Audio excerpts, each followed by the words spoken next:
Hebreus, capítulo de número 12. Já está na tela ali também. Eu vou ler na versão NVI. Eu acredito que na tela está a versão Almeida. Pode ser que algumas palavras são diferentes. Mas Hebreus 12, a partir do verso 1, diz assim: portanto, também nós, uma vez que estamos rodeados por tão grande nuvem de testemunhas, livremo-nos de tudo que nos atrapalha e do pecado que nos envolve, e corramos com perseverança a corrida que nos é proposta, tendo os olhos fitos em Jesus, autor e consumador da nossa fé. Ele, pela alegria que lhe fora proposta, suportou a cruz, desprezando a vergonha, e assentou-se à direita do trono de Deus. Pensem bem naquele que suportou tal oposição dos pecadores contra si mesmo, para que vocês não se cansem e nem desanimem. Na luta contra o pecado, vocês ainda não resistiram até o ponto de derramar o próprio sangue. Vocês se esqueceram da palavra de ânimo que ele lhes dirige como a filhos? Meu filho, não despreze a disciplina do Senhor, nem se magoe com a sua repreensão. Verso 6. Pois o Senhor disciplina a quem ama e castiga todo aquele a quem aceita como filho. 7. Suportem as dificuldades, recebendo-as como disciplina.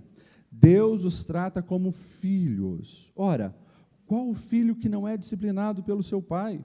Se vocês não são disciplinados e a disciplina não é para todos os filhos, então vocês não são filhos legítimos, mas sim bastardos ou ilegítimos. Além disso, tínhamos pais humanos que nos disciplinavam e nós os respeitávamos. Quanto mais devemos submeter-nos ao Pai dos Espíritos, para que assim possamos viver. Os nossos pais nos disciplinavam por curto período, segundo lhes parecia melhor, mas Deus nos disciplina para o nosso bem, para que participemos da sua santidade. Nenhuma disciplina parece ser motivo de alegria no momento, mas sim de tristeza. Mais tarde, porém, produz fruto de justiça e paz para aqueles que por ela foram exercitados. Portanto, fortaleçam as mãos enfraquecidas e os joelhos vacilantes. Façam caminhos retos para os seus pés, para que o manco não se desvie, antes ele seja curado. Amém? Até aqui, você pode sentar, e ao sentar, diga para a pessoa que está ao seu lado: Deus é Pai.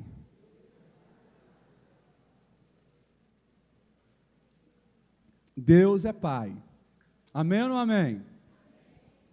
O que você sentiu quando essa frase foi falada para você? Deus é Pai. Eu sei que tem muitas pessoas que não gostam de ouvir essa frase. Sei por quê. No gabinete pastoral, já algumas pessoas, inclusive uma das que mais marcou, o jovem dizia assim: pastor, eu literalmente odeio quando nas pregações, nas músicas, nesse mundo cristão, essa frase é falada: Deus é Pai, porque eu odeio meu pai. E a história dele era quando ainda era muito pequeno. O pai abandonou, fugiu com uma outra mulher, e a mãe teve ali que criar os filhos sozinho, com muita dificuldade, e aquele conceito de figura paterna ficou devastado no coração desse jovem. Então, toda vez que ele vinha à igreja e ouvia Deus é Pai, ele se aborrecia, porque, consequentemente, ele fazia a ligação com o seu pai terreno. É claro que nós precisamos ir muito além, porque independente se você teve um pai bom ou um pai ruim, ou quem sabe você nem conheceu o teu pai, nós precisamos entender que Deus, quando nos mostra através da sua palavra que Ele é Pai dos pais, Ele é Pai perfeito, Ele é o Pai que nós podemos assim idealizar nos nossos sonhos. Ele é esse Pai, e todos nós, escute isso, precisamos de alguém para chamar Pai. Hoje eu não vou pregar muito sobre esse assunto, é só a introdução e vou dar uma pinceladinha, mas futuramente eu quero pregar bastante sobre esse assunto, porque eu tenho percebido que justamente esse relacionamento destruído com os pais terrenos tem comprometido a qualidade de vida espiritual de muitas pessoas. Então, nós precisamos pedir que o Senhor nos transforme, nos impacte, mude os nossos conceitos, a nossa visão, porque Ele deseja se revelar como nosso Pai bondoso, como nosso Pai celestial. Portanto, quando eu estiver falando que Deus é Pai, por favor, se você tem um conceito negativo, não assimile com a sua pessoalidade ou com a sua experiência individual. Tente entender de uma maneira coletiva e de uma maneira de perfeição, um Pai perfeito que nós temos em Deus. Deus é Pai e a sua palavra nos mostra isso. Jesus mesmo, Ele afirmou vários momentos que Deus, Ele é nosso Pai. Se você observar, você no Antigo Testamento, você vai ver as pessoas tendo uma noção de Deus, um conceito de Deus, um Deus rígido, um Deus que cobrava, um Deus que punia, e Jesus ele vem nos trazer uma dimensão diferenciada, tanto que já na primeira pregação de Jesus, conhecida como Sermão do Monte, ele ensina-nos a orar. E ele começa a oração de uma maneira que assustou as pessoas da sua época. Ele começa chamando Deus de Pai, não é? Pai nosso que está no céu.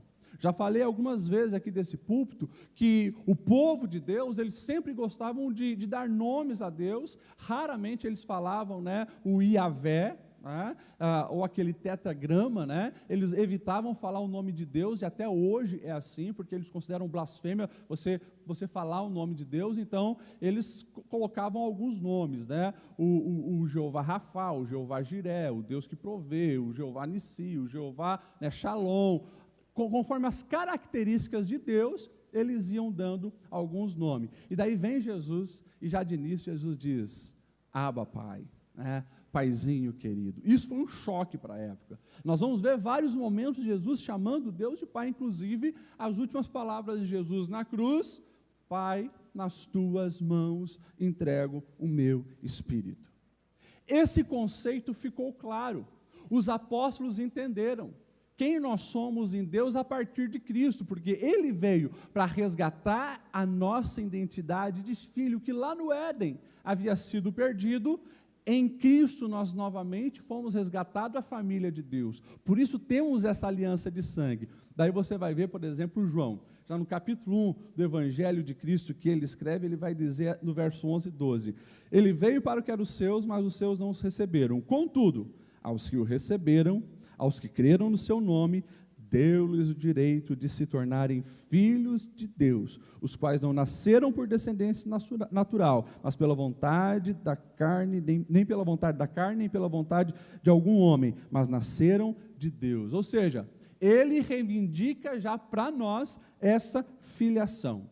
Nós vamos olhar Paulo, e Paulo, em vários momentos, ele também vai falar isso. Na carta, por exemplo, que ele escreveu a Efésios, capítulo 3, verso 14, ele vai dizer assim, por essa razão eu ajoelho diante do meu Pai, do qual recebe o nome toda a família nos céus e na terra. Olha só, nós estamos falando de Paulo, um ex-fariseu, alguém que tinha esse conceito de um Deus totalmente distante, ele também, chamando Deus de Pai.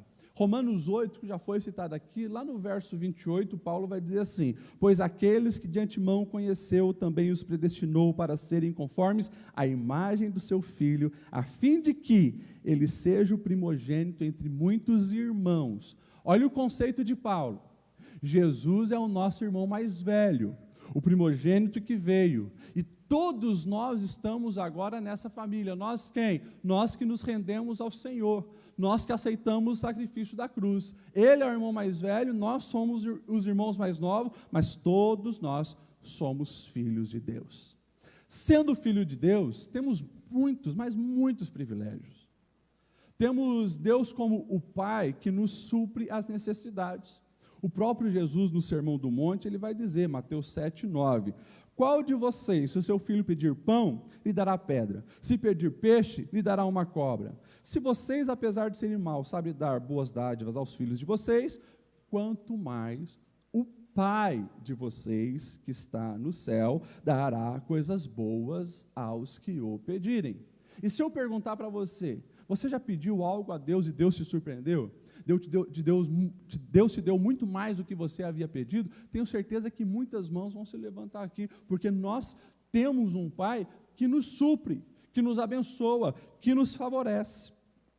Também, Deus, Ele é Pai que nos guia. Vamos ver em Romanos 8,14, o apóstolo Paulo dizendo, porque todos que são guiados pelo Espírito de Deus são filhos de Deus. Olha só, os filhos de Deus, eles são abençoados pela direção do Espírito Santo.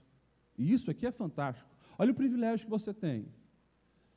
As pessoas tentam nos enganar, usam máscara, vêm com uma lábia fantástica para você fechar um negócio, para você tomar uma decisão, para você entrar numa sociedade, para você casar com ele ou casar com ela.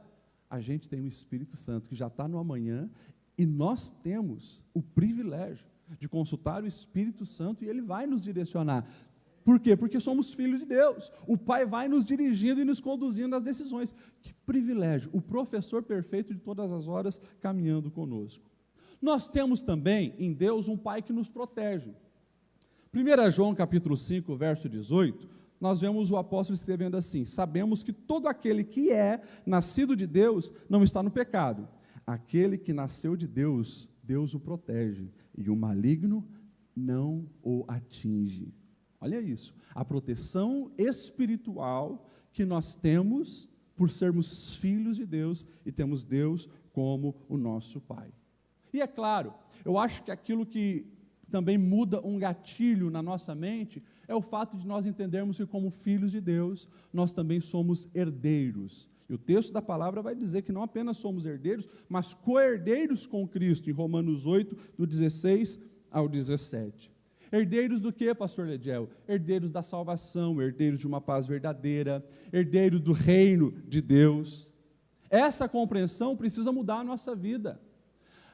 Não existe, escute o que eu vou te dizer, não existe nada melhor para te potencializar a encarar a vida, a vencer na vida, a superar as adversidades. Não estou falando que você não pode aí fazer um curso, né, de coaching, fazer outras coisas, pode, mas nada potencializa mais o ser humano para viver uma vida em abundância do que a noção e essa certeza que você é filho de Deus e herdeiro de Deus. Quando você entende isso, você se posiciona como filho de Deus. Sabe aquele vitimismo que o nosso adversário quer nos prender e nos colocar? Esse coitadismo, quando você olha para a tua história, olha o que fizeram comigo, olha o que estão aprontando comigo na empresa, olha como os meus parentes estão me tratando, olha como que a minha vizinhança olha para mim. Todos esses vitimismos, eles caem por terra, eles perdem força a partir do momento que você entende que você é filho de Deus e, consequentemente, herdeiro de Deus. Você, como herdeiro de Deus, você sabe que você vai governar com Ele um dia. Você, como herdeiro de Deus, você sabe que a tua salvação está garantida, você sabe que o teu lugar aqui na terra é de passagem, porque você tem um lugar especial nos céus reservado. Então nós vamos tendo novas compreensões a respeito da vida e das suas dificuldades. Deus é Pai. Deus é Pai. E a gente precisa cada vez mais descobrir isso. Agora, a pregação de hoje, que eu gostaria de deixar algumas lições, é para um outro extremo, porque tem pessoas que não têm essa noção, esse conceito que Deus é Pai. Outros estão confundindo a figura paterna de Deus. E daí eu queria que você pegasse na mão dessa pessoa que está do seu lado, que você falou que Deus é Pai, e repita assim comigo, falando para ele: Deus é Pai e não vovô. Você pode repetir para ele? Deus é Pai e não vovô. Por que isso, pastor Lediel? Porque tem pessoas que estão confundindo hoje a figura de Deus. Deus, Ele é o nosso Pai, não é o nosso vovô. Desculpe os vovôs que estão aqui, eu sei que tem muito vovô, né? E tem os vovôs que tem um comportamento bem parecido, quem sabe, com os pais. Mas eu quero usar a figura do vovô, aquela noção geral, né? Que o pai educa e o vovô deseduca, né? O vovô só bajula, o vovô, né, só quer dar tudo, o vovô... Então, pois é mais ou menos assim.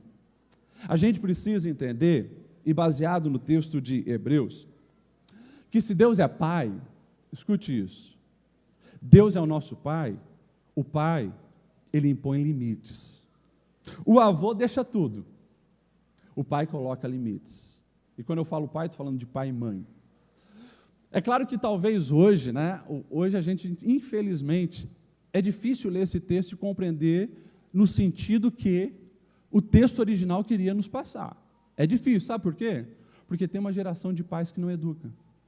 Tem uma geração de pais ausente, que para compensar a sua ausência, dá presente, não educa, não põe limites, deixa tudo, mais ou menos assim. Agora, nos tempos bíblicos,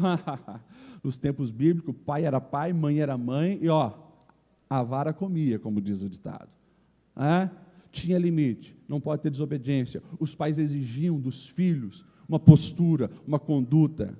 E quanto melhor o pai fosse, mais ele era rigoroso com o seu filho. O texto vai até dizer, olha só, o que o texto vai dizer? Se nós não estamos sendo disciplinados pelo nosso Pai Celeste, nós corremos um sério risco, sabe de quê? De nem sermos filhos. O que o autor de Hebreus estava dizendo? Ele estava dizendo assim, ele olhava para as famílias judaicas, as famílias romanas, e ele sabia quando era um filho e quando era um filho bastardo. Porque o filho bastardo, o pai até sustentava, mas o filho bastardo, quando errava, quando fazia lambança, quando tomava decisão errada, o pai não estava nem aí, porque era filho de uma aventura que ele teve. Ele não estava nem aí. Agora, o filho dele, não. O filho lá da família, ele punia, ele corrigia, ele orientava, porque ele queria ver aquele menino, aquela menina, se dar bem na vida. Nós precisamos entender que Deus é pai e não é vovô. E se Deus é pai, ele impõe limites. Porque os vovôs geralmente deixam tudo. Por experiência própria. Os meus filhos, eles vão crescendo, e desde muito pequeno, assim, eu via eles fazendo algumas coisas na casa do vovô e da vovó, do meu pai e da minha mãe, que se eu, quando fosse criança, fizesse, era laço, ficar pulando em cima da cama, Ixi. Agora, os vovôs, que lindo, que maravilhoso, é vovô, deixa tudo. Eu estranhava, não pode ser que essa minha mãe, não pode ser que esse meu pai, está fazendo a mesma coisa que eu fazia, eu apanhava, eu não podia, e eles podem. Pois é. Quando Deus, ele se revela como pai, ele está deixando bem claro, filho, você não pode tudo. O apóstolo Paulo, entendendo isso, ele vai escrever em 1 Coríntios 6 e verso 12, todas as coisas me são lícitas, mas nem todas me convêm. Todas me são lícitas, mas eu não me deixarei dominar por nenhuma delas. Deus colocou limites, e esses limites são para o nosso bem. É claro que a visão de filho é uma visão, como o texto vai dizer, de frustração. O pai está me podando. A Estela, ela devia ter uns 3 anos, uma vez, fui buscar ela na escola, já era tarde, estava frio naquele dia, mas muito frio, e ela não estava bem agasalhada, já estava ficando de noite, estava serenando, e daí tinha uma amiguinha dela que estava brincando ali fora, e ela queria, Aquele dia foi a primeira vez que eu ouvi da boca dela, que eu estava frustrando ela, que eu estava cortando o barato dela, a alegria. Mas o papai não quer me ver feliz, porque no conceito dela, ela queria ficar brincando no sereno com a amiga. Eu falei que não podia, porque ela ia ficar doente, ia dar um problema. Peguei ela, botei dentro do carro e ela veio chorando, e ali, pela primeira vez, eu ouvi que eu era um pai estraga prazer. Muitas vezes, o nosso conceito para com Deus é bem parecido. A gente acha que Deus é o Deus que corta o nosso barato. Como assim, Deus? Sexo só depois do casamento? Pois é. Tem uma geração que cresce achando que Deus está cortando o seu barato. Pelo contrário, Deus está te privando de muitos problemas. Deus está te orientando, Deus está te conduzindo para você desfrutar da maneira certa, do jeito certo. Quando você pega todos os mandamentos, você vai ver justamente isso. As cercas que Deus colocou é para você não cair no precipício abaixo. Talvez, pela nossa imaturidade, pela imaturidade da Estela, ela não entendia que ia ficar doente e ia ser prejudicada. Pela nossa imaturidade, a gente pensa que Deus é um corta-barato. Mas Deus é pai. E Ele faz tudo isso para o nosso bem. Provérbios capítulo 14, verso 12, vai dizer assim: há caminhos que parecem certo ao homem, mas o seu final conduz à morte. Uma criança que não tem limite, você sabe, ela vai ser uma criança estragada se conseguir chegar na fase da juventude ou na fase adulta. Se conseguir, porque geralmente morre antes. Uma criança que não tem limite, pega uma criança de 4 anos, deixa ela fazer o que quiser aqui, não coloca limite, não passa da porta para fora, você não colocou limite, ela vai brincar de correr pela rua, e o carro vai pegar e ela já era. Criança entregue a si mesmo, vai se dar mal. Nós, se estivéssemos entregues a nós mesmos, nós estaríamos mal, mas graças a Deus que Ele deixou registradas as suas leis, as suas palavras, as instruções do papai estão aqui, e nós precisamos fazer o quê? Obedecer. Obedecer. É por isso que o final do Sermão do Monte, quando Jesus reinterpreta todas as leis, ele conta a parábola das 2 casas. Um construiu sobre a rocha, outro sobre a areia. Os 2 ouviram a palavra. Quem que é aquele que construiu a casa sobre a rocha? Quem ouve e quem pratica. Vai vir os problemas da vida, a casa vai permanecer. Agora, quem ouve e não pratica, você ouviu a instrução do pai, você disse, o pai é quadrado, o pai é chato, o pai não entende nada. Você vai se dar mal. Talvez, enquanto o sol está raiando, você está se achando que a tua casa é sobre a areia, mas vai chegar o dia da tempestade, vai chegar o dia da chuva cair, o vento soprar e os rios encherem, vão dar contra a tua casa, e se você não estiver obedecendo o Pai, eu lamento te dizer, você vai ruir,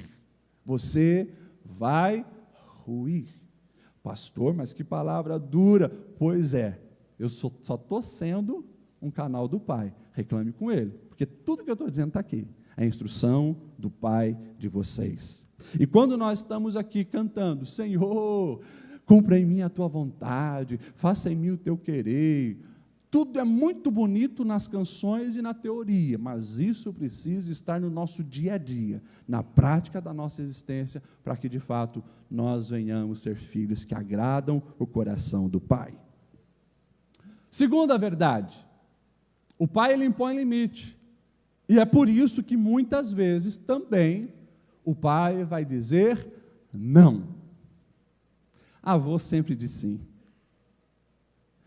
A criança está em casa, né? E lá em casa é mais ou menos assim, eu moro na mesma rua do meu sogro, né? Na mesma rua do meu sogro. E as crianças querem comer doce. O pai e a mãe dizem não, já deu a cota da semana, não. O que eles fazem? Casa do avô, né? E às vezes, eu creio que lá eles encontram, porque avô é isso, e avô tem que ser avô mesmo, mas Deus, ele é pai, não é avô. O que você está dizendo com isso, pastor Lediel? Estou dizendo que Deus vai muitas vezes falar um não, bem grande e redondo para você.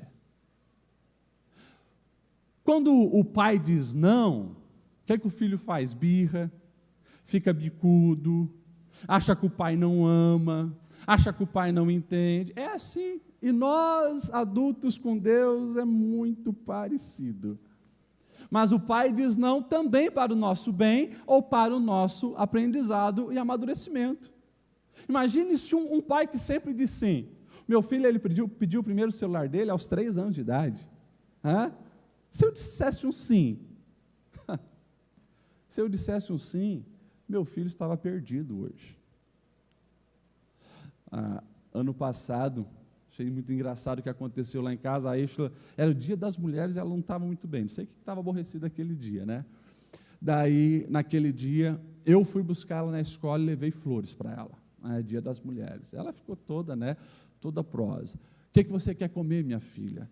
Daí ela falou, eu queria pizza, levei ela a comer pizza. Cheguei em casa, ela olha para mim, e daí ela fala, pai, eu também queria hoje brigadeiro. Eu falei, não, já te dei flores, já te dei pizza, né? Ela, mas hoje é dia das mulheres, se eu te pedir R$1.000, você tem que me dar. Olha só, a ousadia da menina, né? 8 anos ela tinha na época, 8 anos. Mas eu tive que dizer não, e tem que colocar alguns limites, você tem que dizer não, imagine, a filha pede, ou o filho pede, se o pai der tudo, ele vai estar estragando o próprio filho. E se a gente vai para a palavra, a gente vê que esse é um Deus que muitas vezes vai dizer não. Inclusive, para o próprio Deus encarnado, seu Filho, de toda a eternidade, Jesus, no Getsemane: Pai, se possível, afasta de mim esse cálice. Qual foi a resposta de Deus Pai? Não, não. E toda vez que Deus responde não, e alguém não aceita o não de Deus, pode ter certeza, vai se dar mal.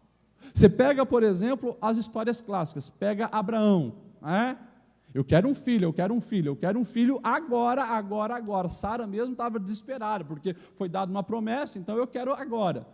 E Deus falando: não é agora, não é agora, então vamos dar um jeitinho. Deita-se com Agar. Não aceitaram o não de Deus no tempo de Deus. E a gente sabe a lambança que foi, guerras e guerras até hoje. Deus olha para Sansão, escolhido desde o ventre. Não se case com mulheres que não sejam do povo de Deus. Sansão não aceitou o não de Deus. E a gente sabe os problemas e as lambanças que aconteceram. Sempre que nós não aceitamos o não do nosso Pai Celestial, infelizmente, nós vamos nos dar mal. E tem não, isso aqui é um mistério, porque tem não que Deus nos dá que é incompreensível. Tem não que Deus nos dá que é incompreensível, a gente não entende. Alguém, por exemplo, que está desempregado, a família, quem está passando necessidade, e você está ali clamando a Deus: Deus, eu quero essa oportunidade de emprego, e muitas vezes Deus vai dizer não, e você não vai entender. É para sustentar minha família. Quem sabe você está pedindo a cura de alguém que você ama, poxa, é para o bem de alguém, e Deus diz não, e você também não vai entender. Há 11 anos nós oramos por uma cura na nossa família, com o nosso filho, e até hoje, Deus disse não. Quantas vezes nós questionamos e não entendemos, mas nós sabemos que em tudo, o não do Pai está nos ensinando. O não do Pai está nos fazendo amadurecer. Qual é o segredo diante do não do Pai? O segredo é um só. O segredo é você confiar. E entender que o não de Deus, lá na frente, quem sabe a gente vai entender, porque é para o nosso bem. Deus é pai e não é vovô. Então esteja preparado para ouvir algumas vezes o não desse pai. Mas o não desse pai não é para te frustrar, o não desse pai não é para te afastar dele. O não desse pai é para te ensinar. Muitas vezes para te livrar de ciladas, muitas vezes para te moldar. Então, quanto mais perto você estiver do coração desse Deus, mais você saberá confiar, mesmo quando a resposta é um não bem grande para você. E, por fim, o pai é aquele que corrige e aquele que pune. O avô não. O avô passa a mão. Tá tudo bem, deixa que eu dou um jeito. Deixa que eu dou um jeito. Pai não. Pai, quando percebe que o filho está cometendo um erro, está vacilando, o pai vai fazer questão de mostrar o erro, corrigi-lo e puni-lo. E você conhece aquele ditado: gato escaldado tem medo de água fria. Pois é, a punição ela tem um fator muito pedagógico. A punição. Eu lamento muito, como psicólogo, que o Conselho de Psicologia do Brasil fez uma mistura absurda, no que é espancamento, e o que é correção, uma chinelada. E daí surgiu a lei Menino Bernardo, a lei da palmada, que fez uma lambança só. E as pessoas confundiram isso. Claro que o espancamento jamais deve acontecer. Disciplinas duras, onde causa flagelos, isso jamais deve acontecer. Agora, uma palmadinha, uma sentadinha, faz muito bem para os filhos, faz muito bem. Infelizmente, hoje não tem acontecido, mas Deus, como Pai, Ele pune. E a palavra está dizendo, Ele faz isso por amor. Ele faz isso porque deseja mostrar realmente o caminho certo para nós. O verso 6 que nós lemos diz: pois o Senhor disciplina quem ama e castiga todo o filho que quer bem. Apocalipse 3:19 vai dizer isso. Deus falando com o seu povo, dizendo: eu repreendo e disciplino aquele que eu amo. Por isso, sejam diligentes e arrependam-se dos erros de vocês. Por que eu estou pregando dessa maneira? Porque você sabe que hoje a internet, ela fez uma mistura tão absurda nos conceitos bíblicos e teológicos, e as pessoas hoje ouvem muitos pregadores. Não tem problema ouvir pregadores, mas eu sei que você está ouvindo esse pastor aqui. Quem sabe durante a semana tem um pastor que você nem conhece, nem sabe de onde ele veio, de onde surgiu, mas uma palavra te chamou a atenção e você está ouvindo e recebendo ministração ao teu coração. E por isso muitas coisas ruins, muitas vezes, também são compartilhadas. Tem coisa boa e tem coisa ruim. O filtro é isso aqui. O filtro é a palavra de Deus. E tem uma teologia sendo ensinada aí, uma teologia onde que mostra um Deus que a palavra não revela. O Deus avô, o Deus que passa a mão, o Deus que tem uma varinha mágica e vai fazer a tua vida perfeita da noite para o dia. Então não importa se você foi negligente financeiramente, gastou mais do que devia, um irresponsável, vai lá na igreja, você vai receber uma oração e Deus vai pagar todas as suas dívidas. Isso é o Deus avô, que não existe. O Deus da palavra vai também, como um pai, te ajudar a restaurar a sua vida financeira, mas Ele vai te ensinar algumas lições, e muitas delas através da dor. Esse discurso de você passou anos maltratando a sua família, desprezando a sua esposa, desprezando o seu marido, e você vai uma vez na igreja e tem uma oração mágica lá que vai transformar tudo e vai ser o céu na terra lá na tua casa. Isso não existe. Deus vai trabalhar de dentro para fora no teu coração. Ele vai te mostrar os teus erros, e para isso você vai ter que se arrepender.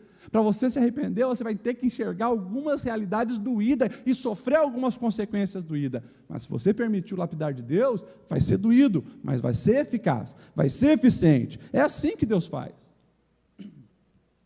Tem um monte de gente vivendo vida malandra hoje, preguiçoso. Passa o dia jogando videogame e assistindo série Netflix. Daí acha, porque vai uma vez por semana na igreja, Deus vai abrir uma porta de emprego onde ele vai ganhar 10 mil reais, vai ser promovido no primeiro mês. Não te prepara para ver, não estuda, não se dedica. Deus não é o vovozinho que acoberta os teus erros, os seus equívocos, a sua negligência. Deus é pai, e Ele vai pegar, o chicote para te orientar e te ajustar no caminho certo.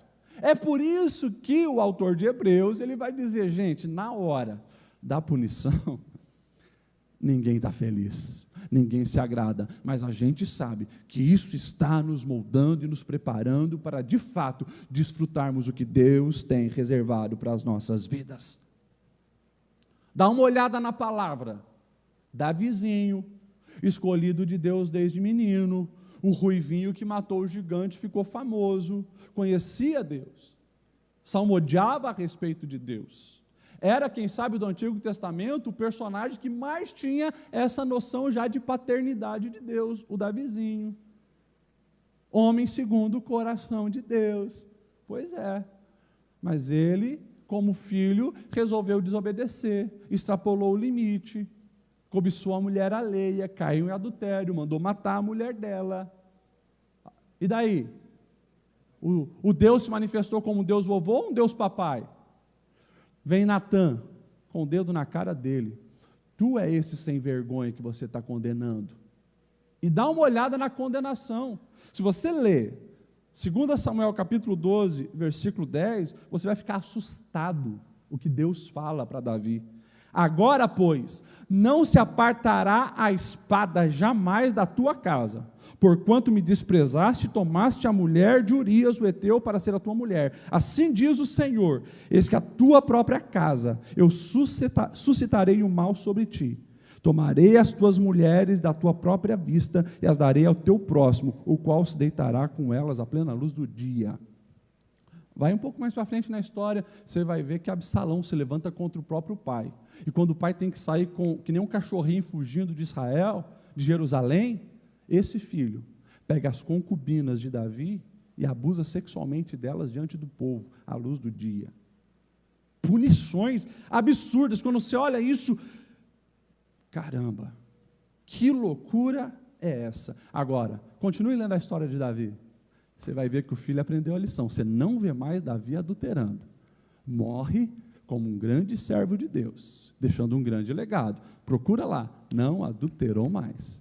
Sofreu um monte, chorou lágrimas de sangue, ao ver na própria casa um irmão matando o outro, uma filha sendo estuprada e tendo um filho estuprador.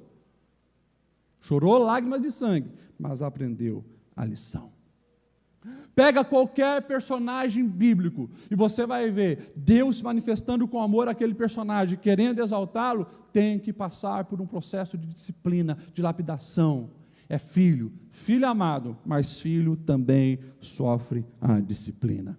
O autor de Hebreus que nós lemos vai dizer assim: os nossos pais nos disciplinavam por um curto período de tempo, segundo lhes parecia melhor, mas Deus nos disciplina para o nosso bem, para que participemos da sua santidade. E aqui eu quero que você entenda uma grande verdade, que é mistério da palavra de Deus.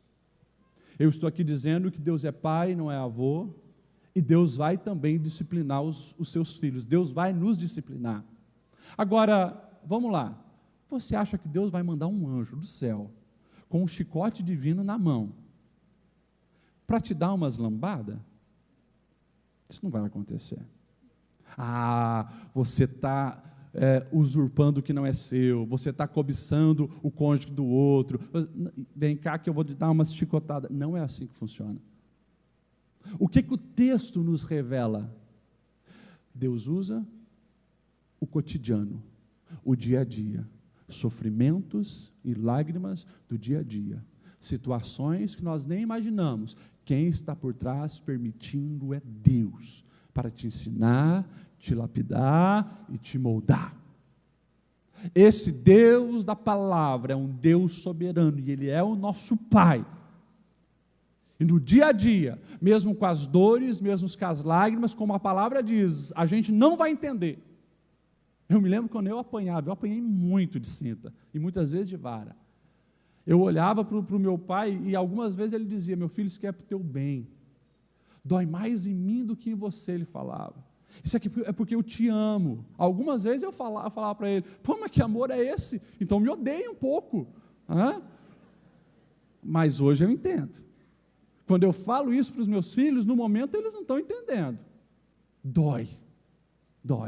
As cintadas e as varadas doíam. Mas a lição era aprendida. O erro eu não voltava a acontecer, porque eu não queria mais sofrer aquelas punições. Nós corremos alguns riscos diante da punição do Senhor. Nós corremos o risco de ser o filho que fica beiçudo pensando que o pai não nos ama. O pai nos ama e está querendo o nosso bem. Nós corremos o risco de interpretar totalmente da maneira oposta e fugir da presença do pai, quando nós deveríamos abraçar e correr para ele. Qual é a diferença de alguém que já cresceu e hoje, no meu caso, eu entendo as cintadas que eu ganhava do meu pai? Eu amadureci, eu cresci, eu desenvolvi, eu percebi que ele tinha razão, e algumas vezes, depois de adulto, eu abracei meu pai e minha mãe e eu disse: obrigado por aquela cintada quando eu fiz isso, obrigado por aquela varada quando eu fiz isso, porque se eu não tivesse sido punido, eu teria sido um bandido, eu teria sido um marginal, eu não teria entendido as consequências das escolhas que eu estava tomando. Hoje, eu louvo a Deus pela disciplina do meu pai. Que nós possamos estar com o nosso coração em sintonia com os céus, nos amadurecendo, crescendo a cada dia e entendendo o agir dele sobre a nossa vida. É por isso que o texto, eu acho fantástico alguns versículos. O verso 12, ali de Hebreus 12, vai dizer: portanto, fortaleçam as mãos enfraquecidas e os joelhos vacilantes. Ou seja, Deus está cuidando de vocês, Deus é soberano, vocês são filhos de Deus, são herdeiros, então recebam isso. E entendam, mesmo nas adversidades, Deus está no controle, porque esse povo aqui, os hebreus dessa época, estavam sendo caçados, perseguidos, muitos até mortos. E se você ler, acho que lá no verso 4, o autor ainda vai dizer: olha gente, ainda está leve para vocês, porque vocês nem derramaram sangue, ou seja, tem gente que está derramando sangue para ser obediente ao Pai.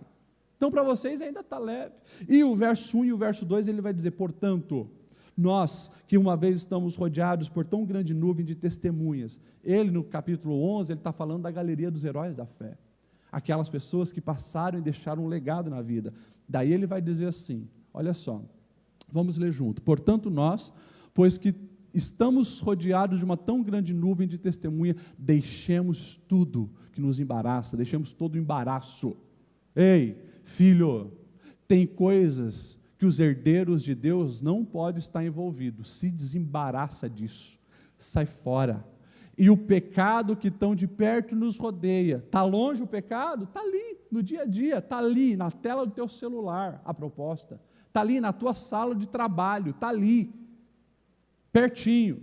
Pecado que tão de perto nos rodeia. E corramos com paciência a carreira que nos está proposta. Ou seja, nós precisamos fazer e correr numa direção que já foi estabelecida por Deus. Deus já propôs para nós. E o verso 2 para nós finalizarmos. Olhando para Jesus, olha o segredo. Olhando para Jesus, autor e consumador da nossa fé. O qual, pelo gozo que lhe estava proposto, suportou a cruz, desprezando a afronta e assentou-se à destra do trono de Deus. Jesus tinha um referencial. Ele foi até a cruz para ser obediente ao Pai. Nós temos uma maneira de conseguirmos passar por essa vida como filhos aprovados. Olha os passos que o irmão mais velho deu e agradou o Pai. Que você possa seguir na mesma pegada. Se você começar a ficar olhando como seu referencial de vida, um pastor, um irmão, uma irmã, um líder, bem provável, você vai se decepcionar. Porque quando esse pastor errar, quando esse líder errar, quando essa pessoa errar, você já era, você não tem suporte. Agora, quando você está focado em Jesus, vão vir propostas, vão vir palavras, vão vir adversidades, mas você sabe aonde deve seguir. Se coloque em pé e se lembre nessa semana, Deus é Pai e não vovô. Ele bota limites, Ele diz não e Ele te corrige, mas tudo isso para o seu bem. Feche os seus olhos, que nós vamos orar. Obrigado, Senhor, pelo privilégio de recebermos a Tua palavra, palavra que edifica, purifica, palavra que direciona, gera vida, fortalece a nossa fé. Obrigado, Senhor, porque Tu se revela como nosso Pai, e nós queremos Te conhecer melhor como nosso Pai, um Pai que sim, supre nossas necessidades, um Pai que nos protege, um Pai que luta as nossas guerras, um Pai que nos ama, nos orienta e nos faz herdeiros. Obrigado, Senhor, mas que nós possamos também entender que o bom Pai, o verdadeiro Pai, diz não, coloca limites e corrige quando precisa. O nosso coração está aberto, Senhor, para ouvirmos a Tua voz de Pai, e nós queremos ser lapidados por Ti. Ensina-nos, Senhor, a amadurecer a cada dia, para que o Teu agir também se torne, Senhor, compreensível na nossa caminhada. Mas mesmo, Senhor, aqueles momentos que nós não entendermos, nós queremos Te obedecer, porque sabemos que a obediência a Ti faz toda a diferença. Sabemos, Senhor, que Te obedecer nos gera realmente a nova vida, a vida em abundância, e nos faz caminhar a carreira que está proposta. Os nossos olhos se voltam para Ti, Senhor, e nós queremos cumprir o Teu querer, fazer a Tua vontade e agradar o Teu coração de Pai. Abençoa a Tua igreja, em nome de Jesus, amém. Você pode dar um abraço quem está do seu lado e dizer para essa pessoa: